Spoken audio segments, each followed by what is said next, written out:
কবি সুভাষ মুখোপাধ্যায়ের লেখা আমার বাংলা গ্রন্থে একটি লেখা রয়েছে যার শিরোনাম কলের কলকাতা।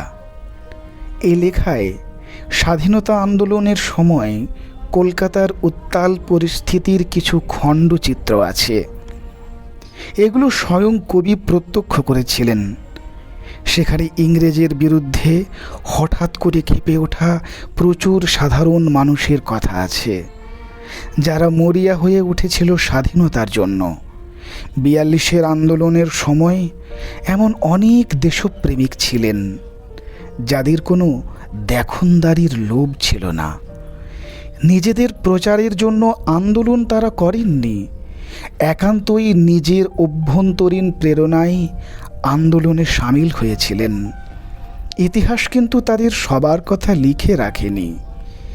ইংরেজদের সঙ্গে খণ্ডযুদ্ধে গুলি বেঁধা মানুষ যখন কাতারে কাতারে হাসপাতালে ভিড় জমাচ্ছেন, তখন তাদের দলে একজন এমন বিপ্লবী ছিল যার পিঠে গুলি লেগেছে, কিন্তু নার্সদের বা মানুষদের কাছে সে গুলি বেঁধার খবর তিনি গোপন করতে চাইছেন। কেননা তার আক্ষেপ গুলিটা পিছন দিকে লেগেছে বলে। লোকে হয়তো ভাববে সে পালাচ্ছিল বলে ইংরেজরা গুলি চালিয়েছে।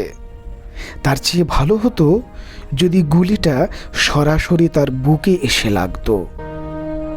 এই ধরনের শতপ্রণোদিত দেশপ্রেমিক একজন নয়, প্রচুর ছিল, কিন্তু তাদের সবার কথা আমরা ইতিহাসের পাতায় দেখতে পাই না, পড়তে পাই না।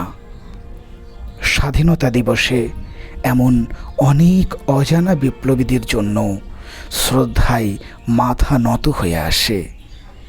কারেন্ট রিসার্চ ইউটিউব চ্যানেলের পক্ষ থেকে এমন অসংখ্য বিপ্লবীদের জন্য রইল আমাদের শ্রদ্ধা এবং প্রণাম।